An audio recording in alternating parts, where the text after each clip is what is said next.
This episode of the Event Industry News podcast is sponsored by Evolution Dome, award-winning temporary inflatable event structures. Take a look at their structures at evolutiondome.com. Hello everybody and welcome to the Event Industry News podcast with me, James Dickson, wishing you all a very good morning, afternoon or evening whenever or wherever you tune into today's podcast from.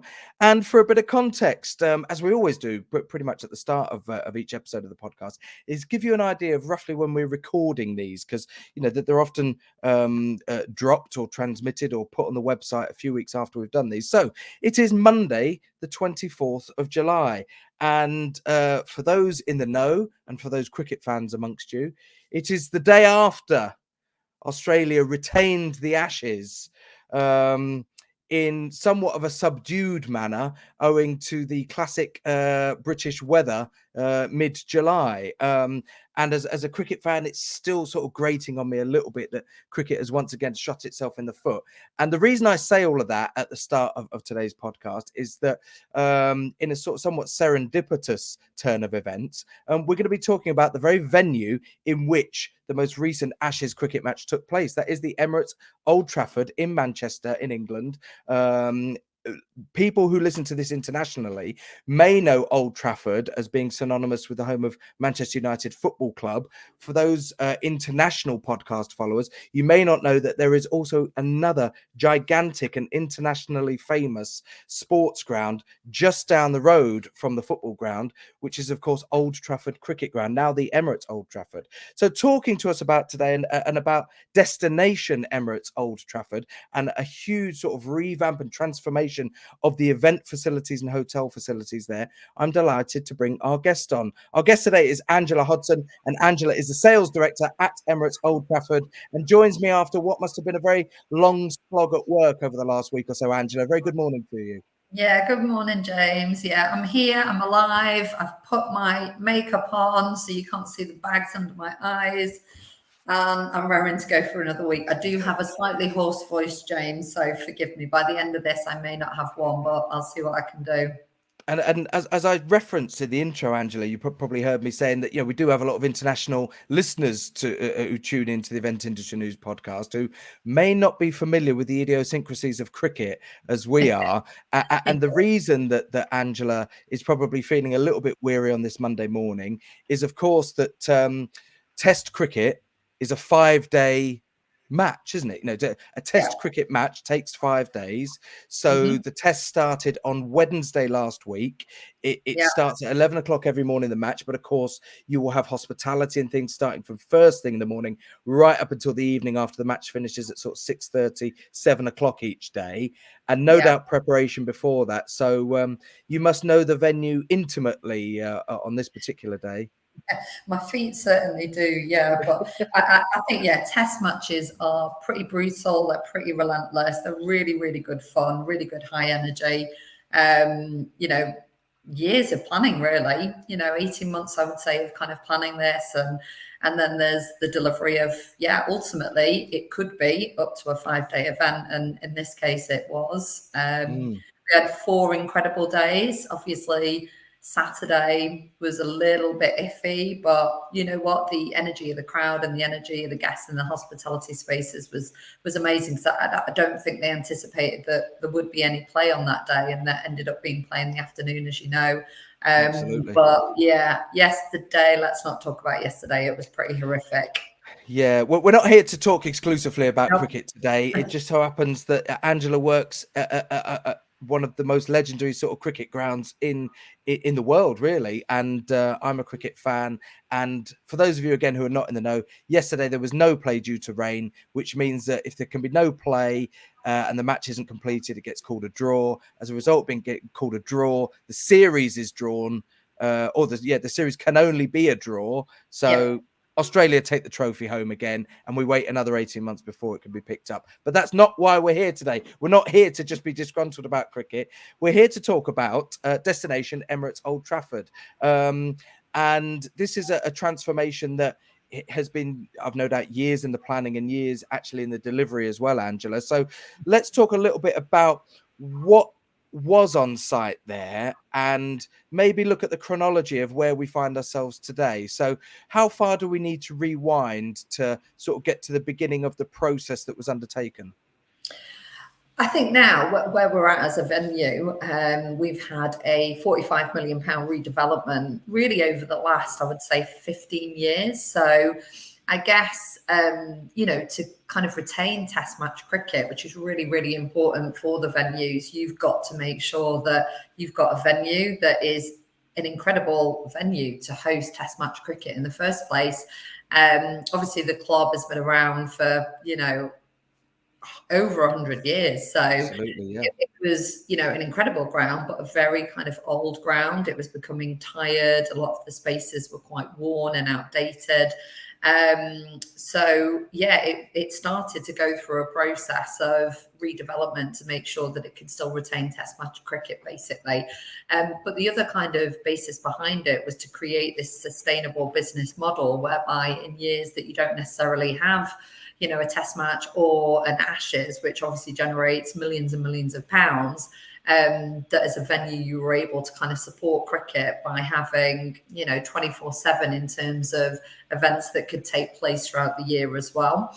So that journey started and resulted initially in the development of the Point, which a lot of people know.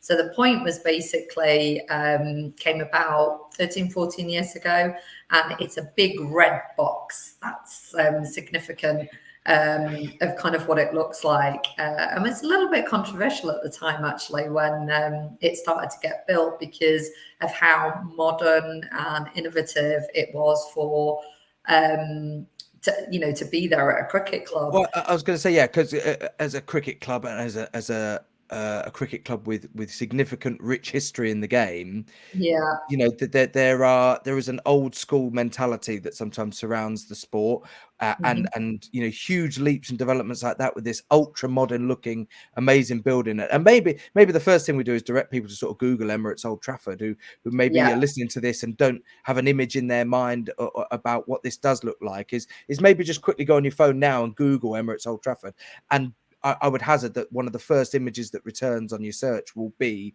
of this big red building, which is really ultra modern. It is. I mean, it's a fantastic space, and it's a venue in its own right to a degree. You have this beautiful kind of reception at the bottom, walk up to a smaller atrium bar right up to the Point, which is a really flexible event space. It's a huge kind of open space, 7 meters high, floor to ceiling windows, beautiful balcony where you can, overlook the iconic ground as well. And it's just one big open space. So it's a real blank canvas, I guess, for people coming in from the events industry that can basically turn that into whatever they choose that to be, whether that's an exhibition, a conference, a dinner. It's quite an incredible space, but it also kind of sections down as well, so you can make it into smaller, more intimate spaces. And then you've got this beautiful mezzanine above it, where you can do this beautiful reveal down into the main space with frosted glass that suddenly disappears. And again, that's a great space for drinks receptions and doing lunches, etc., etc. I like that the frosted glass thing is simple, but it's I've seen it in more and more spaces in the last couple of years, because it's obviously with any sort of technology and sort of internal fixture like that, the more it's bought and deployed in venues, the cheaper it becomes to actually put in there. And it's a great way of, I've seen particular awards dues and things like that, where you want people to come in and have a drink, and you want there to be some sort of reveal into the room and into the event.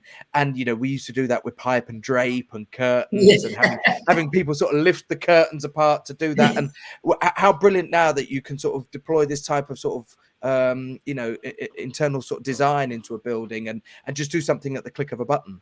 Yeah, and that's exactly what it is. We had blinds initially that kind of came down, but as you say, there was the occasion where you couldn't get them up, so there was panic about that. And now it is literally a touch of the button. It's very, very clever, and it just means that while guests are kind of enjoying that space, suddenly they see that impact of what's downstairs. And it gives that sense of excitement that they're going down into this really incredible space that's been transformed for whatever event it is that they're going down to. So yeah, kind of going back to the development, the point was the very first piece, I guess, of the redevelopment jigsaw puzzle. And that really enabled the venue to deliver events on a massive scale, you know, up to kind of 1,000 guests, which was just incredible, really. But what needed to happen then is all the other kind of event spaces to complement that needed to get up to the same standard. So there was then a process of changing the Pavilion, which is this beautiful historic building next door to the point, which that was open in 2013. And we've still retained that beautiful historic feel. Again, you know, have a look and you can see the contrast between, you know, the very kind of modern features of the point going into the Pavilion. But the Pavilion, again, allowed us to kind of create lots of kind of multiple spaces. Whether that be, you know, the top floor where you have these incredible kind of boxes overlooking the stadium, and then lots of different kind of smaller spaces as well to complement the point in terms of being able to deliver workshops and, you know, product launches, syndicate spaces, smaller event spaces as well. And all of these are connected by a bridge link, which is very clever. Again, you don't have to come outside of the venue to access any of these spaces. So the Pavilion was born in 2013, along with the Player and Media Centre, which is one of the best, you know, in the world. It's just world class in terms of, you know, what that space can do. And for those who may have looked up the photo, I think I'm right in saying that you've got the point. If you were to look at it face on, you've got the point, then you've got the Pavilion, which is the historic building, and you'll see that straight away because it's got the red brick. And then to the right of that is the media centre, which shares some of that sort of red architecture, I think. Yeah, it's directly opposite. So you've got the Point Pavilion, then directly opposite, you have the Player and Media Centre, which on a match day, you know, you have all the media kind of based over there in the content and communications team as well. But interestingly, that is a space now that is almost a destination in its own right as well. So we have a brilliant TV studio in there. And if anybody has seen Lancs TV, which you will often see featured, you know, when the guys are kind of streaming cricket, whether that's T20, County Champs. And that is a studio that event organisers can use as well. So it's a very, very clever space that we've basically created ourselves, you know, with various cameras in. You can also have that additional support of the team as well. So that's a very, very interesting space. And over there, we've just created this terrace space as well, which is kind of an ecological kind of area where we're going to have solar panels, greenhouses to produce food in, bat houses, so yeah, and kind of living walls so that it can be used again for event organizers for up to 60 people. It's outside, but it's something that we're kind of developing internally, but also developing for our staff from a well-being point of view. So it's an area that they can use during the day to go and relax and chill out. But the Player and Media Centre is also, for the first time during the Ashes, opened our sensory room as well. So that was used throughout the 5 days, in fact, where, you know, there were various people kind of going into that, where it's a safe space for them, that kind of, you know, caters to their needs. They can still watch this amazing, you know, game of cricket with 23,000 people, but they need a nice, calm, quiet space in which to do that. So that's something that you can check out on the website as well to see how the team have developed that over the last 6 months, basically, with it, you know, being in fruition during the Ashes. And it's well, you raised sort of loads of interesting talking points there. You know, the subject of neurodiversity and mental well-being within the events industry itself, it is a huge topic of conversation. When you factor into that, you know, the demands, again, going back to the fact that it is a cricket ground and looking at the media centre, you've got media personnel from all over the world coming to cover it. Yeah. They're there for a long period of time. They're there first thing in the morning. They're probably there 12, 13 hours a day, if not more, over Yeah. a prolonged period of time because of the nature of the sport. Mhm. And so, when you factor in that they're doing this then for probably a 3-month period over summer to cover a series Yeah. like the Ashes, there's a lot of pressure that comes with that. Having that sort of quiet, safe space or somewhere where they can go just to get away from it for an hour, it isn't to be underestimated, I don't think.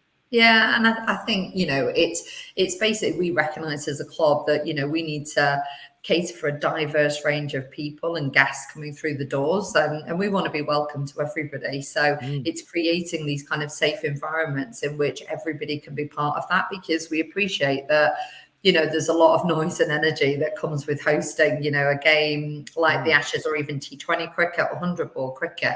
And that environment can be quite intimidating for some people. So Yeah.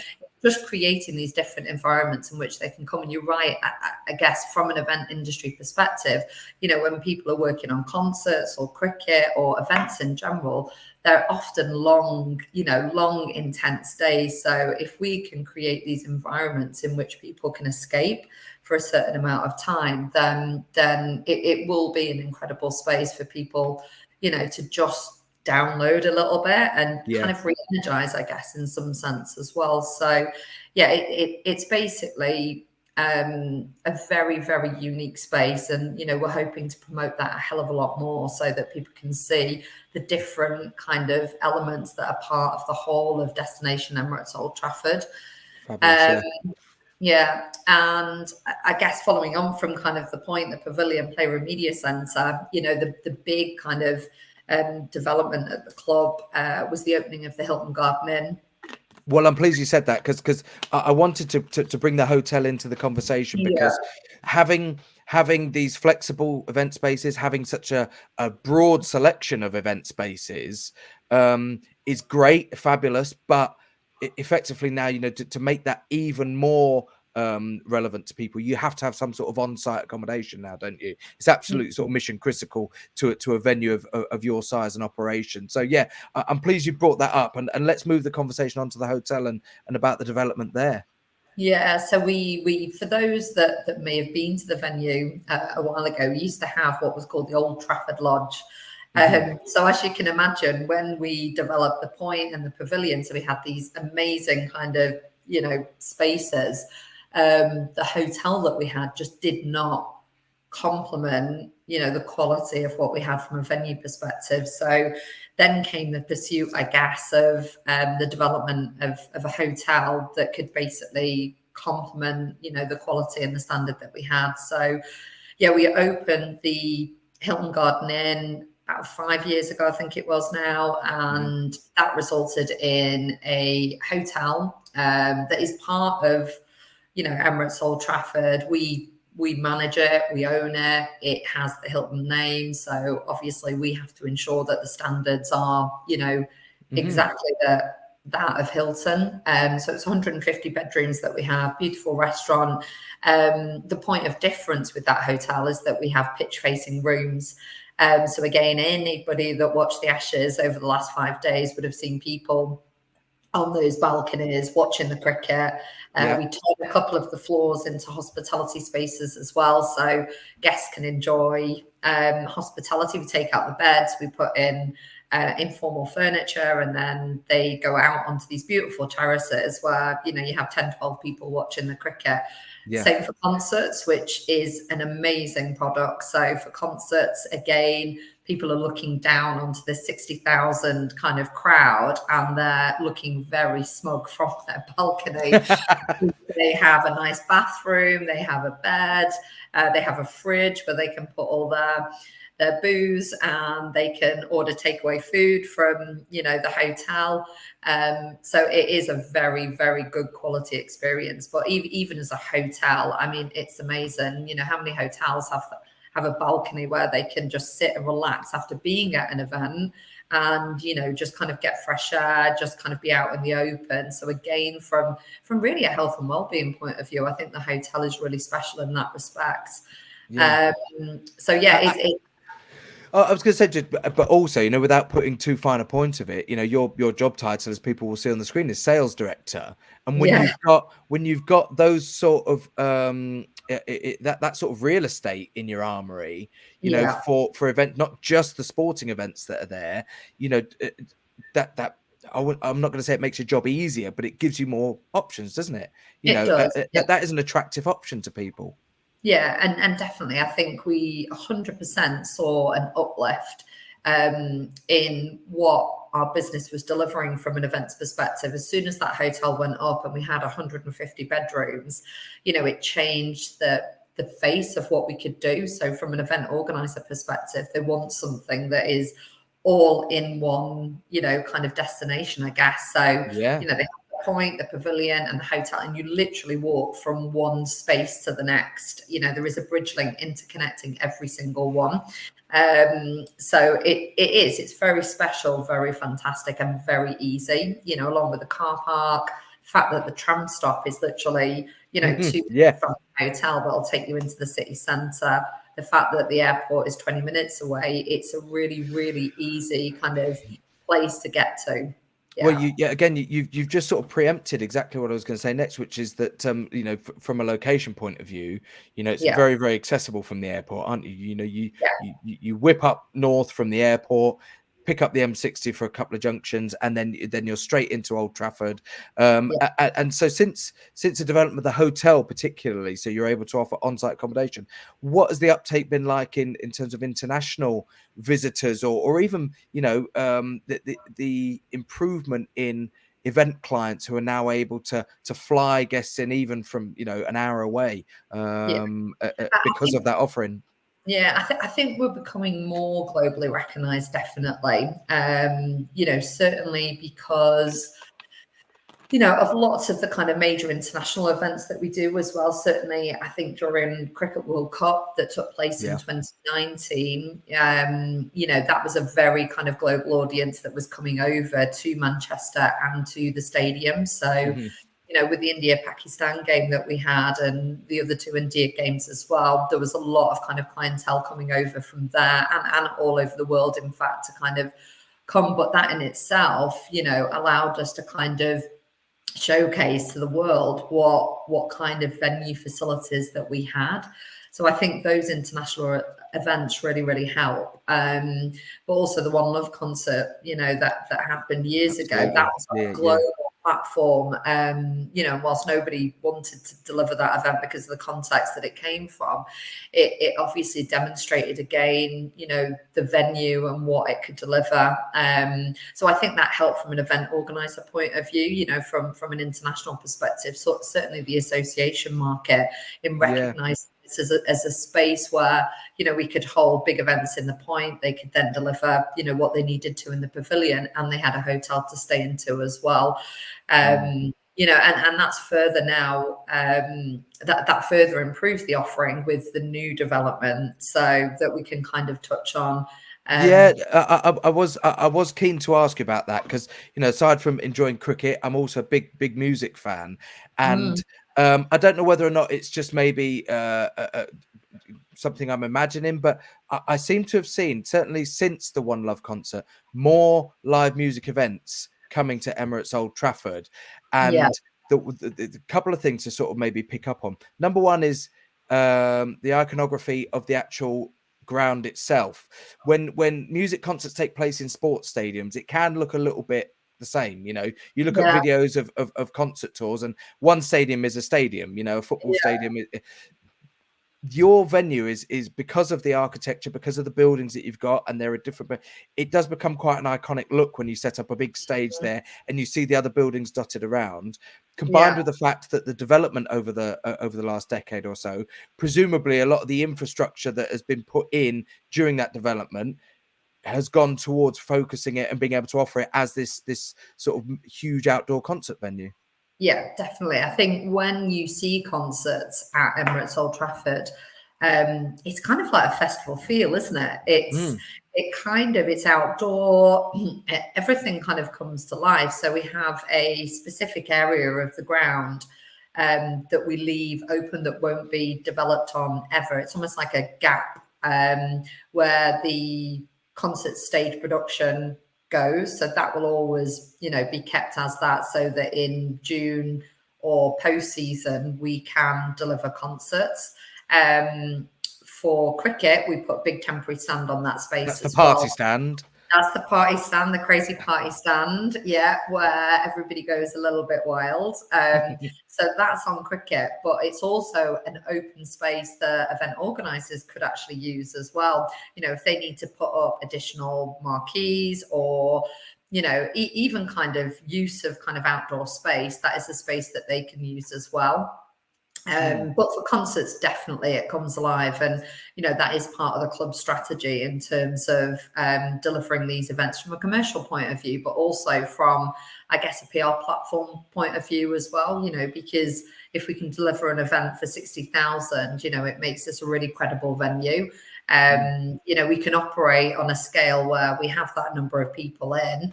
But also use of all that event space as well, including the hotels. So I think it just demonstrates the quality and professionalism of what the staff can actually deliver.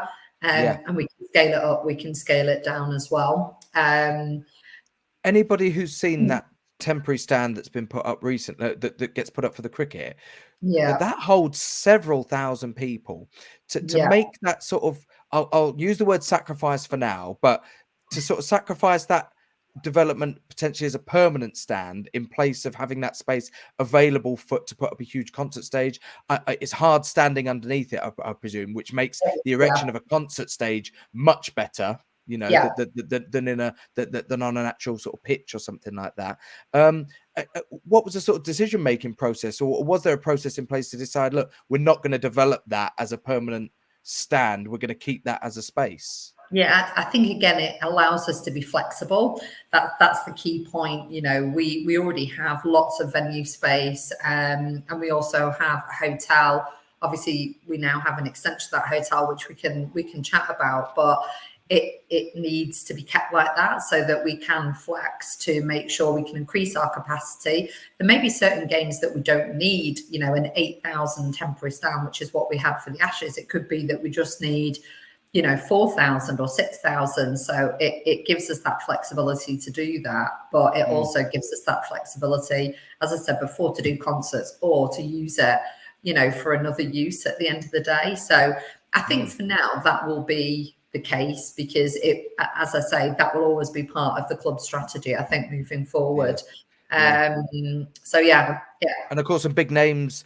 I mean, I think it was just last month, I think Foo Fighters announced their tour, the 24 tour, where there are 2 dates, in at your venue. So you've already got that and more stuff. If you go to the website for the venue, you'll see, events that are coming up, and Foo Fighters is sort of listed up there quite prominently on the website, and rightly so, because it will be their first UK tour, since the change of drummer and all of that stuff. So lots of stuff happening, and as I've said, people listen to this will have undoubtedly be aware of it, even if it's subconsciously, of having seen the concert there, in light of the tragic events that happened at the arena, meant what feels like an age ago now, and it felt like, in a way, looking back, that it sort of really kick-started something in that particular venue, because there have been a lot of people that hadn't come across it before who were watching internationally when that concert was broadcast. Yeah, so I think it is, it's a positive platform in that, when concerts take place, it also allows us as a venue to, really, sweat that content, to show people, we don't just concentrate on outside when we put the content out there. It's about the inside spaces as well. Showcasing what you can do for concerts. Obviously, we deliver hospitality throughout every single event space. So, and there's different packages in different areas, but it allows event organisers again to see what it could look like, for that kind of setting. Whether that's for a dinner, for an informal kind of sort of dinner event as well. It's really positive in what we can do with that information to kind of push out from an event industry point of view as well. So yeah, it's all good stuff. You briefly mentioned the extension to the hotel, which Yes. we need to get onto. So Yeah, let's dive into that. We've already sort of seen, or you've spoken about the fact that we 150 bedrooms available and the views over the pitch. But tell yeah. us about this extension and the process behind that. Okay, so this one is super, super exciting. So basically, there used to be a building called the Red Rose, which was very, very old. So if we kind of go back and obviously Point, Pavilion, we have the media centre, we have the new hotel, and then we had this our Red Rose building, which was just brown brick basically, but loved by our members. So we have to say that as well. It was a very kind of historic, meant a lot, to our members. But yeah, the redevelopment was basically lots of ideas were kind of bashed about in terms of what that was going to be. And originally it was going to be a members space and then a stand.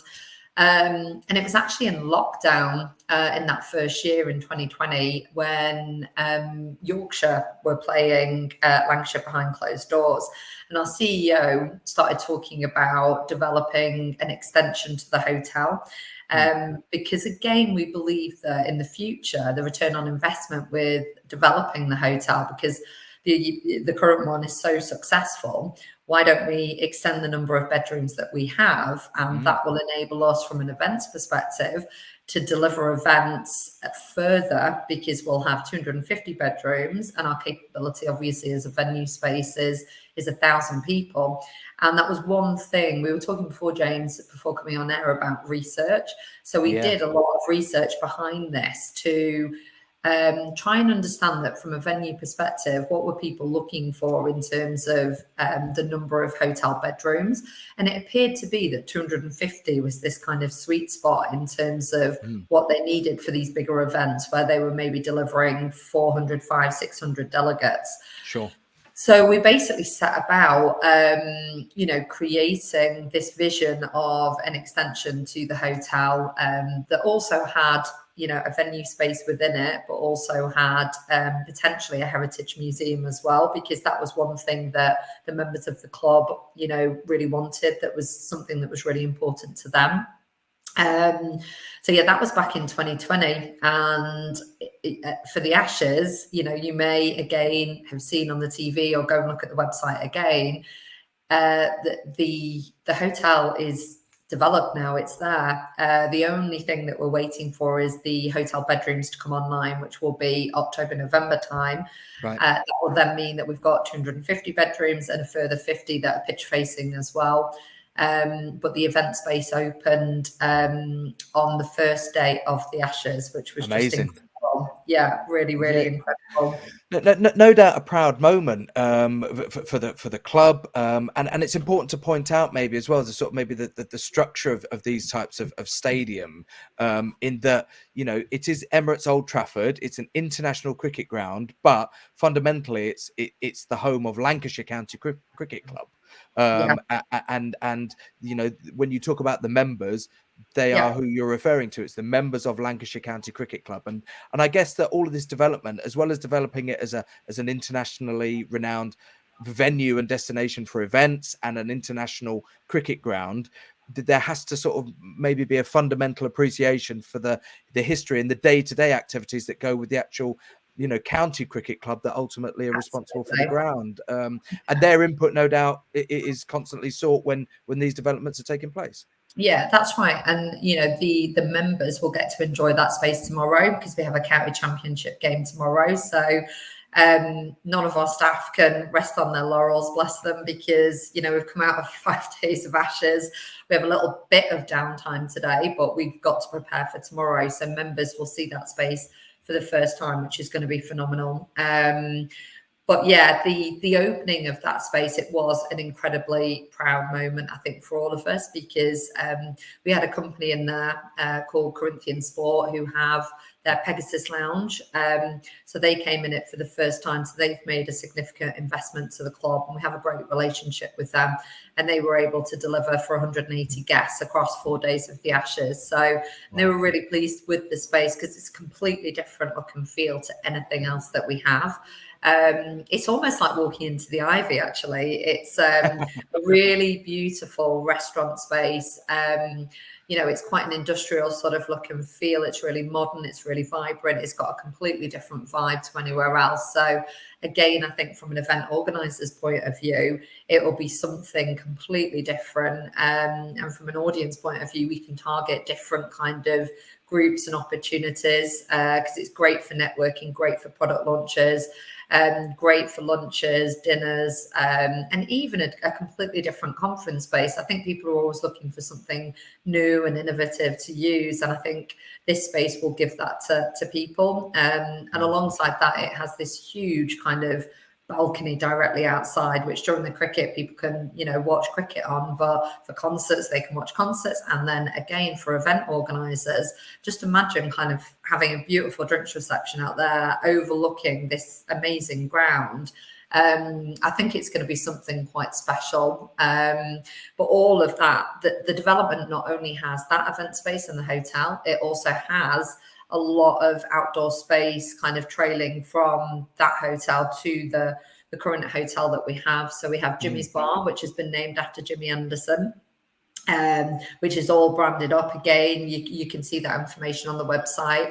But it's a small kind of bar area. People can use it inside, outside again. So really fantastic. And I hope you don't mind me asking about the naming side of things, because again, we've referred to it many times in today's episode. It's the Emirates Old Trafford. Yes, and Emirates coming on board now. I'm not sure exactly when they came on board. It's certainly within the last 10 years, isn't it? That it changed and the naming rights were agreed upon. In terms of financial support, what did that bring to the table by agreeing that deal in terms of the naming rights? Did that ultimately allow you to move forward with some of this development that we've spoken about today? Yeah, I mean, I think Emirates have supported us and have been a partner with the club for over 10 years now. So they're a really special partner. And yeah, to a degree, it certainly helped because it's, a great partnership deal that we have with them. But, we also support them over in Dubai as well. So we supported them with the Expo. I think it was a couple of years ago now. So, all of our partners are really, really important to us. And, they become part of the kind of Lancashire Cricket Club family as well. And particularly across the Ashes, we were able to kind of support them and deliver, numerous activations during that period. Absolutely. To touch on the process of now selling these spaces, is it a blessing and a curse now for you that you've got so many different spaces available? If an event organizer comes to you and says, "Can I have a tour of your spaces?" It sounds like this could take 2 days to actually give them a tour around all of the facilities. How difficult has it been to structure the sales process and how you deliver and communicate what's available within the facility now, so that actually you can spell out clearly what each space offers without overcomplicating it? Yeah, I think there is a lot of variety and there's a lot of choice. There's a lot of flexibility in the venue. Obviously, we are mainly positioning this as it's a 250 bedroom hotel with a venue space that can hold up to 1,000 guests with lots of multifunctional kind of event space. That's the simplistic kind of version of, how we would kind of approach it and sell it. I think obviously it's important from an event organizer's point of view. They obviously have specifics in terms of their event brief, their inquiries. So, we have to very much kind of look at that and tailor that inquiry to the event space that we have. I think it's just important that, I guess, from a multi-day event point of view, there are endless possibilities in terms of, what the event space can deliver. But equally, if people have a smaller event, that is incredible as well, because you never know kind of what that is going to develop into in the future. I think if they're just looking for, interesting spaces where they can deliver lots of different things, there is that opportunity there. And I guess from an incentive point of view, there is other stuff that we can do if they want to add on team building. We've got the cricket centre. If they need outdoor space, we have the fan village. if they want other incentives, we have the hospitality, so we can combine events with the hospitality delivery kind of in the evening, which is quite a nice little touch, particularly with T20 and 100 ball cricket, which is quite short, fast formats that are quite engaging from a team building point of view. Sure. So it can get, I think because I've talked about so many different things, there are so many things to offer, but we would very much focus on what that event organizer wanted and how we would kind of structure that show round to basically cater for those needs. But it's just knowing there's loads of different things that we can do, I guess.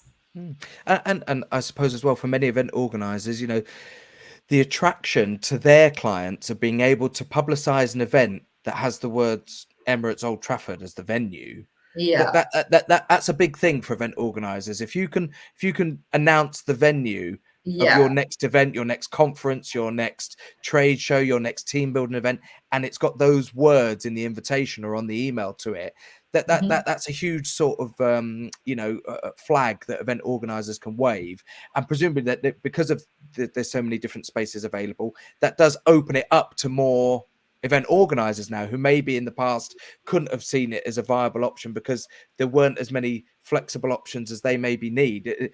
As you said, you've got these smaller spaces, and small spaces are absolutely critical for sort of day-to-day operations, I think, in the events world. You know, small, one-day events where they come in the morning, they're gone in the evening, are kind of like the bread and butter of a lot of event spaces around the UK. And I think it's great to talk about huge events and thousands of people and big capacities and everything, but I think many people who work sort of day-to-day in the industry like I do know that the small spaces are the bread and butter, and having a load of those in your portfolio, I think, is sort of key. Yeah, and I think even with the smaller spaces that we have, we're trying to develop those as well. You know, even recently, and you touched on Emirates before, and you're right, having Emirates as a partner demonstrates credibility to us as a venue as well, because, they're such a global, professional kind of organization that oozes kind of quality and sophistication. And they recently have invested in changing one of our event spaces, which is now called the Emirates Business Lounge, which really, if you imagine kind of what a business kind of lounge at Emirates would be like, that is replicated in the event space. So it's been completely, redesigned to reflect that. So it oozes quality and sophistication. All new furniture, all new branding, new flooring, and across the Ashes again, we had various touch points during that period where activations were done based on the champagne that's served in Emirates business class, and the cheeses and the cocktails and the food. So it was a really kind of immersive experience for all those guests that kind of enjoyed that space. So from an event organizer point of view, that is something that they can enjoy as well. And it's a different way of holding an event. It's quite informal, quite relaxed, but again, that can be seen as a space that is completely different to anywhere else. And Emirates also have a box 9, which is really similar, but on a much smaller scale. So I think, variety is just key. And if people are looking for something completely different, then that's what we're trying to replicate again. And if that's you, if you're looking for something completely different, then check them out. We're getting to that point in the podcast where we start wrapping things up, but it would be foolish and remiss of us to have had this conversation on today's episode and not tell people where to go, how to get in touch. And I guess website is probably the best place to start with, Angela. Yeah. If you go to websites, Emirates Old Trafford, that's where you'll find all the event information, but you'll also find all of our kind of social links on there. So LinkedIn, Twitter, Facebook, Instagram. So Emirates OT is where you need to go.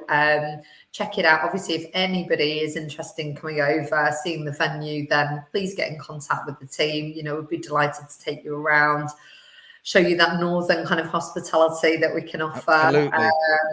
And it's a fun place to be. I absolutely love working there. So quite a special place. 43 minutes of conversation today, and we've not even touched on all the other stuff that Manchester has to offer as a destination and as a Absolutely, city, yeah.